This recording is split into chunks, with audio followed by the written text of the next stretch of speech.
రాచర్ల మండలం నల్లమల అడవి ప్రాంతంలోని నెమలిగుండ్ల రంగనాయక స్వామివారిని గిద్దలూరు శాసనసభ్యులు ముత్తుముల అశోక్ రెడ్డి శనివారం టీడీపీ నాయకులతో కలిసి దర్శించుకున్నారు. ఈ సందర్భంగా ఆలయ పూజారులు స్వాగతం పలికి ప్రత్యేక పూజలు నిర్వహించి స్వామివారి తీర్థ ప్రసాదాలను అందజేశారు.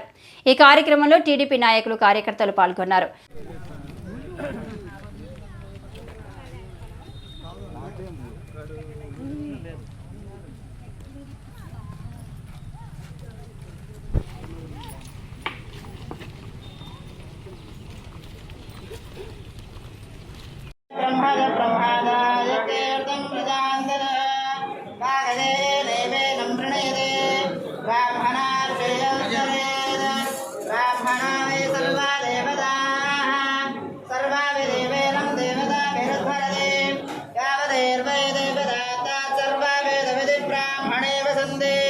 तस्मात् ब्राह्मणेभ्यः वेदविद्यादिवेदिवे नमस्ताप्नोति सर्वं जयते शतं जीव वर्धमानो नित्यभिर्गमो भवति शतं